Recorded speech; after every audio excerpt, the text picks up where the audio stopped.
So there are some disadvantages to crowns, but otherwise they're quite important things.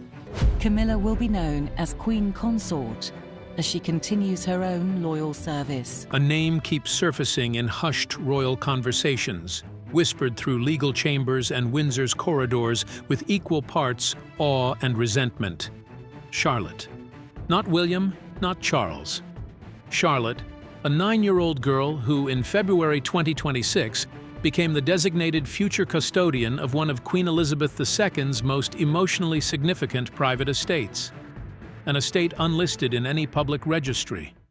An estate whose transfer sent shockwaves through royal walls that senior staff are still processing. At the center of the fury, Queen Camilla and her son, Tom Parker Bowles, who had spent 2 years quietly positioning themselves to claim exactly what Elizabeth had already promised to Charlotte. Why Charlotte? Why not William or the broader royal portfolio? Why write a private covenant, witnessed in secret, naming a child as guardian of a property worth far more than its land and buildings? The answer leads deep into the legal architecture Elizabeth spent years quietly constructing, into Camilla's private ambitions and Tom's staggering commercial overreach, and to a moment inside Windsor that sources describe as one of the most emotionally charged in recent royal memory. This was not simply an inheritance dispute. It was a declaration, written by a grandmother who saw further into the future than anyone around her ever realized. The estate nobody knew existed. Let's begin with the estate itself.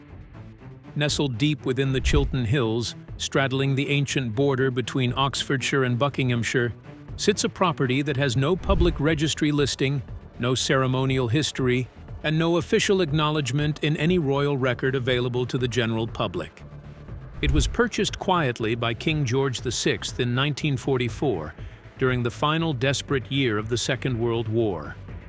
A strategic acquisition made not for grandeur or prestige, but for preservation. The intention was simple and profound: create a private sanctuary insulated from parliamentary scrutiny, immune to the volatility of public life, and capable of holding the most sensitive threads of royal history safely across generations. For over 8 decades, this estate did exactly that. And Queen Elizabeth II, who inherited it, along with the weight of everything her father had built, chose not to introduce it to the world. She chose instead to deepen its silence. She visited privately. She expanded its archival chambers. She walked its cedar groves in the company of almost no one. Until William. Between 2017 and 2021, sources with knowledge of the Queen's private schedule confirmed that Prince William made a series of quiet, unannounced visits to this estate. Not as an heir performing a duty, not as a public figure managing an appearance, but as someone genuinely invested in what the place contained and what it represented. He catalogued wartime naval dispatches. He reviewed personal royal correspondence from the Second World War. He refiled hundreds of letters written by soldiers who never came home. He repaired the moisture control systems inside archival chambers where temperature and humidity could mean the difference between preservation and irreversible loss. Think about what that means for a moment. No cameras, no press release, no credit. Just a future king, alone in a vault, protecting something that the world didn't even know existed. Queen Elizabeth noticed. In a handwritten annotation discovered within the estate's Covenant Trust, she wrote these words with total clarity of intent. He will inherit more than the crown. He will inherit the silence that preserved it. And here is where Charlotte enters the picture. Because Elizabeth was not only thinking about William, she was thinking about what came after William. She was thinking about the generation that would carry the monarchy into the second half of the 21st century, and she had been watching that generation with the same quiet precision she applied to everything. What Elizabeth saw in Charlotte. There is a reason monarchs study their grandchildren carefully. They are the living answer to a question that every sovereign must eventually confront. Who do I trust with the things that cannot be replaced? Queen Elizabeth had spent decades watching the royal family navigate ambition, scandal, media pressure, and internal fracture. She had watched relationships fracture and reputations collapse. She had seen what happened when royal heritage was treated as a personal asset rather than a shared responsibility. And in Charlotte, sources close to the royal household suggest she saw something that reassured her in a way that was both personal and institutional. Charlotte's composure, her seriousness, the way she conducted herself at public engagements even at a very young age, present, attentive, unbothered by the performance of it. The way she listened at formal events when every child her age might have been distracted. The way she carried herself with a quiet dignity that seemed less taught and more innate. Elizabeth had watched her granddaughter absorb the meaning of the institution she was born into with a maturity that struck those around her as remarkable. And the Queen, who had herself been shaped into a sovereign in the shadow of war and family upheaval, recognized something she deeply valued: gravity, steadiness, the instinct to protect rather than exploit. This is not speculation. This is reflected in the language of the private covenant that named Charlotte as future designated custodian, a legal document that went through the Queen's personal solicitor and a constitutional advisor and was witnessed by a notary from the royal archives. The covenant was not filed publicly. It was sealed, dated, and stored in the Queen's private legal archive under a classification that would only be surfaced upon activation. Activation triggered by conditions the Queen had specified in advance. Those conditions were now met. The legal architecture nobody could break. To understand why Camilla and Tom's ambitions ultimately failed so completely, you need to understand how Queen Elizabeth built the legal structure around these estates. Because she did not simply write a will. She constructed a fortress. The covenant trust mechanism used across her private estate transfers was an extraordinary piece of legal engineering. Private, sealed, and equipped with what legal insiders describe as a delayed activation clause, meaning the transfer did not become active at death. It became active only when specific conditions, defined in the document itself, had been met.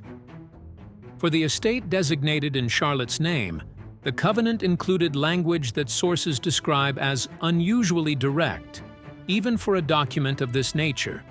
It explicitly barred any material transformation, commercial conversion, or brand exploitation of the property without the express written approval of Prince William during his lifetime, and thereafter of Princess Charlotte upon her reaching the age of majority. Read that again, slowly. Elizabeth had not only anticipated that someone might try to commercially exploit the estate, she had anticipated it specifically enough to name the conditions under which it could not happen, and to write those conditions into a legally binding document, witnessed and notarized years before the challenges were ever mounted. That is not estate planning. That is strategic foresight operating at a level that most legal professionals have rarely encountered in a private inheritance context. When the sealed transfer documents were formally released and circulated on the morning of February 3, 2026, senior royal legal advisors described the reaction inside certain parts of the household as somewhere between stunned silence and barely contained outrage. Because Camilla had been expecting something very different. Camilla's plan: a commercial empire dressed in heritage clothing. Let's be precise about what Queen Camilla and Tom Parker Bowles had actually been planning, because vague descriptions do not do justice to the scope of what was uncovered. Beginning in late 2024, Camilla had been internally advocating for what she called a Windsor Cultural Legacy Center. It sounded restrained. It sounded respectful. It sounded like the kind of initiative a queen consort might genuinely pursue in the spirit of honoring her husband's family history. But beneath the surface presentation, the reality was significantly different. Private memos reviewed by royal insiders reveal that Tom Parker Bowles had developed an extraordinarily detailed commercial vision. A Michelin-grade tasting restaurant inside the estate's old hunting lodge. An artisanal food brand, Royal Wild, featuring cedar-aged cheeses, wild trout, estate honey, and seasonal Highland wines. Elite residential retreats for exclusive paying guests. A members-only royal culinary circle targeting high-net-worth clientele from the UAE and East Asia. Tom saw himself, in Camilla's private vision, as the Prince of Green Britain, his commercial future grounded in royal soil, his personal brand rebuilt on the foundation of someone else's heritage. And here is the question you should be asking right now. What does any of that have to do with preserving royal history? What does a Michelin restaurant have to do with the wartime naval dispatches that Prince William spent years carefully cataloging in a vault with no cameras present? The answer is nothing. It has nothing to do with any of it.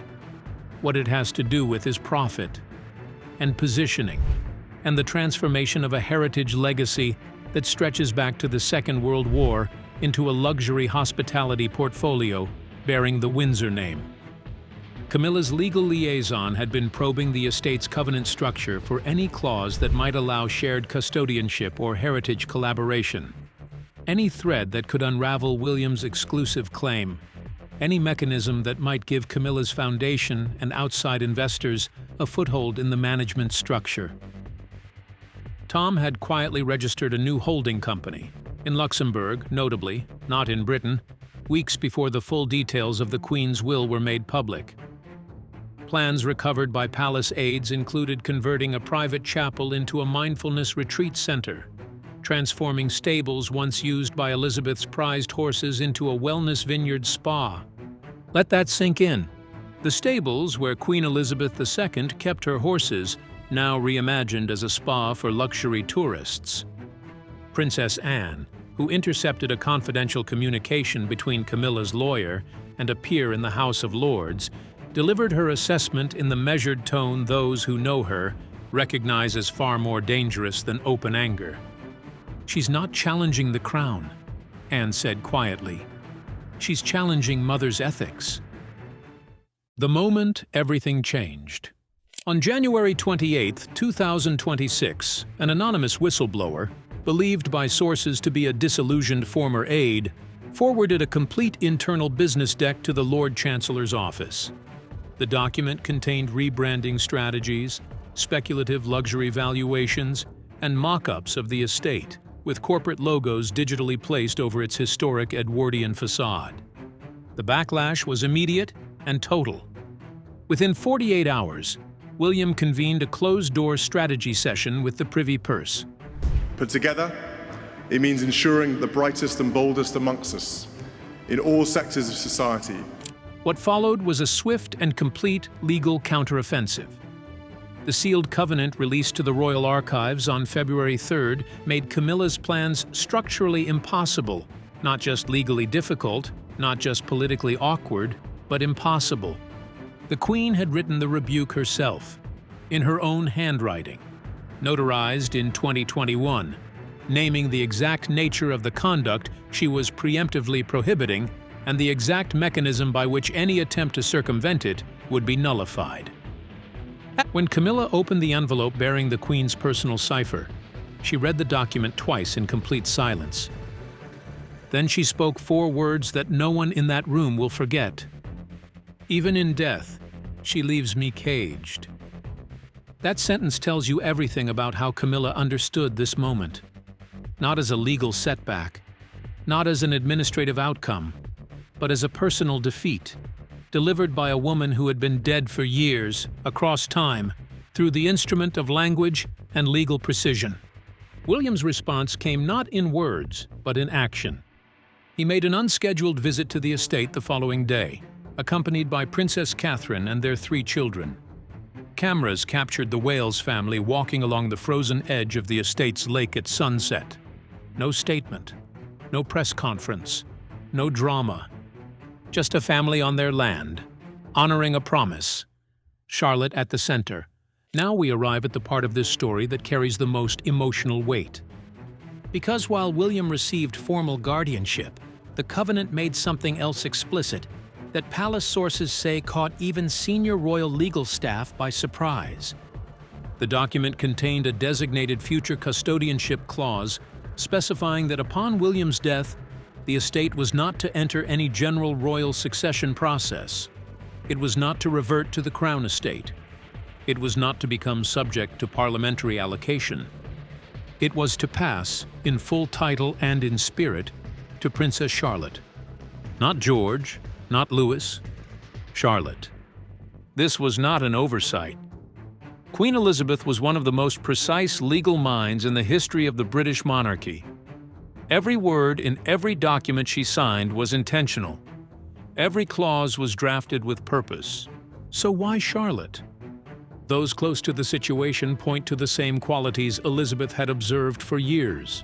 A gravity that is rare in someone so young. A temperament that mirrors what Elizabeth recognized in herself.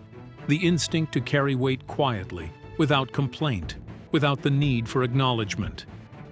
Elizabeth had watched Charlotte at formal occasions where children typically fidget and drift. She had observed her at family gatherings where Charlotte's attention was always oriented toward understanding rather than performance.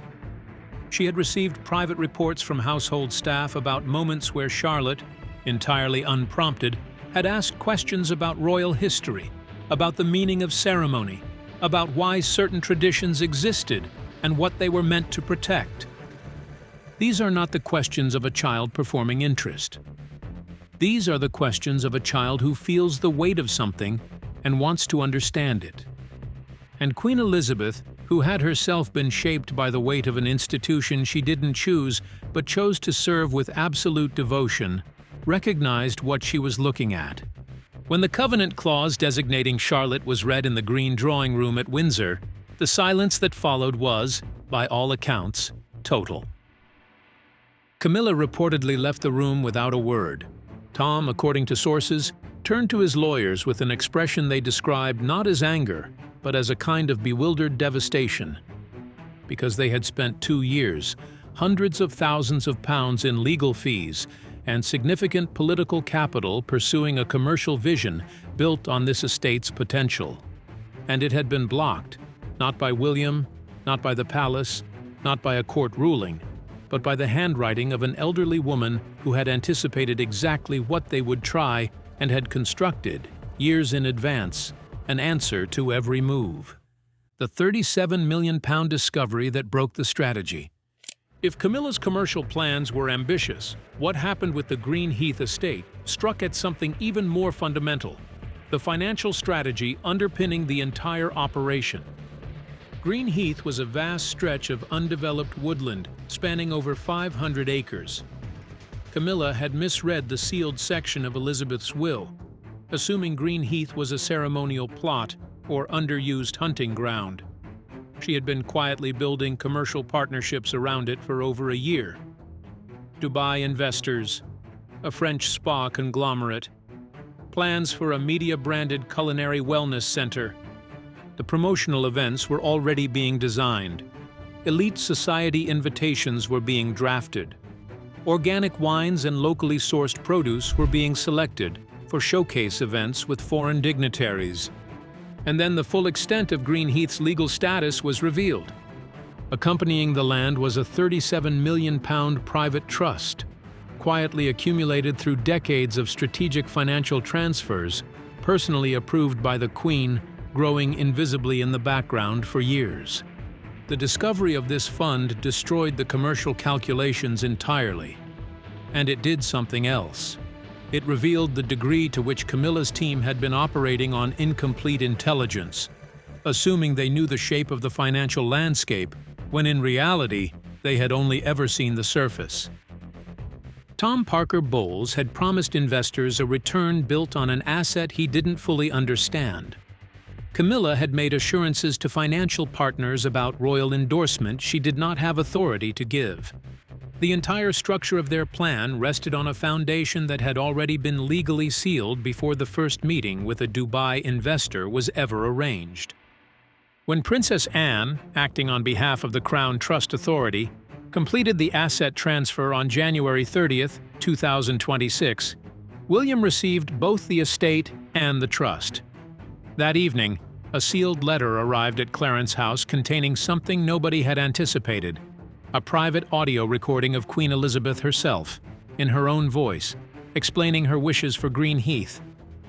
The estate was to serve exclusively as a legacy zone for environmental education, child rehabilitation initiatives, and educational stewardship, under the direct patronage of William and Catherine. Not a spa, not a restaurant, not a luxury hospitality brand. A place of learning, a place of healing, a place of stewardship. That is who Elizabeth was, and that is precisely what Camilla's team had failed, entirely, to account for. The Anticipatory Obstruction Clause. There is one more legal element in this story that deserves its own moment of attention, because it represents perhaps the most extraordinary piece of legal preparation in the entire sequence of events. Buried within the private will, under a clause titled Anticipatory Obstruction, was language that nullified any challenge to the estate transfers by individuals outside the Windsor bloodline, or married into the family after 2010. The precision of that date is not accidental. The year before William and Catherine's engagement was announced, the year before the family line Elizabeth was protecting began to crystallize into the shape she intended for it. The clause effectively barred Queen Camilla, who married into the family in 2005, from any legal standing to challenge the transfers. When this clause was read aloud in the green drawing room, the room fell entirely silent. Camilla stormed out. Tom reportedly turned on his lawyers in frustration. And Princess Anne, who had been sitting quietly throughout the reading, turned to King Charles and said with perfect composure, "I always knew this day would come." King Charles, for his part, did not escalate publicly, but he issued a private warning within 48 hours of Camilla's team, floating the idea of challenging Elizabeth's mental clarity at the time of the deed, an attempt, in essence, to posthumously attack the Queen's competence in order to invalidate her decisions. His message was unambiguous. Any attempt to undermine Elizabeth's will would be treated as sedition against the Crown's memory. The attempt was dropped. The legal appeal was abandoned. The Luxembourg holding company was quietly dissolved. The child at the watchtower. On the evening that William, Catherine, George, Charlotte, and Louis visited Oakage Estate for the first time as its stewards, something happened that those present say they will carry with them for the rest of their lives. George climbed to the top of the old watchtower ruins, looked out across the frozen estate in the fading light, and turned to his father with a question. "Will this be ours forever?" William looked at his son for a long moment before answering. "As long as we protect it." Charlotte, standing nearby with a leather-bound journal she had been given to record her observations of the estate, wrote something down. Nobody who was present will say what she wrote, but those who know her suggest it was exactly the kind of question a child with a serious mind would ask herself on an evening like that, in a place like that, holding the journal of a great-grandmother she never met, but had clearly already started to understand. What this story actually means. Step back from the legal details and the estate names and the holding companies for a moment and ask yourself the real question. Why did Queen Elizabeth feel this level of protection was necessary? She was a woman who had spent her entire reign choosing restraint over confrontation, diplomacy over declaration. She did not build legal fortresses around ordinary matters. She did not anticipate obstruction in writing unless she had genuine, specific, documented reasons to believe that obstruction was coming. The answer to why she built what she built is, ultimately, not flattering for those who forced her hand. Within her own family, within the institution she had devoted her entire life to, she had identified actors whose priorities were not legacy, not service, not the welfare of the monarchy's future. They were commercial. They were personal. They were about brand building, financial positioning, and the transformation of 7 centuries of royal heritage into a hospitality portfolio. And she responded to that recognition the only way she knew how. Not with confrontation, not with public statements, but with the quiet, irrevocable language of sealed trusts, notarized covenants, and a grandmother's handwritten certainty. She chose William because he had spent private weekends in archival vaults cataloging letters that no camera would ever film. She chose Charlotte because she saw, in that young princess, the same quality she had spent her entire life trying to embody. Not the desire for power, not the hunger for recognition, the willingness to protect what matters, even when the protection is invisible, even when no one is watching, even when the weight of it is carried entirely in silence. The inheritance that cannot be taken. On the morning of February 3rd, 2026, pale winter sunlight crossed the frosted hedgerows of Windsor Great Park, and a new chapter of royal history had already been written. Not in ceremony, not in proclamation, in the quiet, irrevocable language of a covenant that had waited years to speak. Tom Parker Bowles withdrew from public appearances, citing stress-related fatigue. His holding company was dissolved. His investors dispersed. Camilla's PR team issued a single careful line: Her Majesty Queen. Camilla regrets the recent developments and supports the King's reaffirmation of the late Queen's legacy. A statement so restrained, so deliberately neutral, that it communicated nothing, and in communicating nothing, communicated everything. William did not issue a statement. He signed a charter. He walked with his children. He answered his son's questions about history with the patience of a man who understood what it meant to be entrusted with something precious. And Charlotte carried her journal, absorbing every detail, learning the weight of what she had been given by a woman who had decided, years before Charlotte was old enough to understand why, that she was the right person to carry it forward. Queen Elizabeth II built a legal fortress, but what she really built was something no clause can contain and no holding company can register. She built a line of succession defined not by blood alone, but by character. By the willingness to walk quietly into a vault and repair what is broken when no camera is watching. By the instinct to protect rather than profit. By the understanding that the most valuable inheritances are not the ones measured in acres or pounds, but in the weight of a promise kept across generations.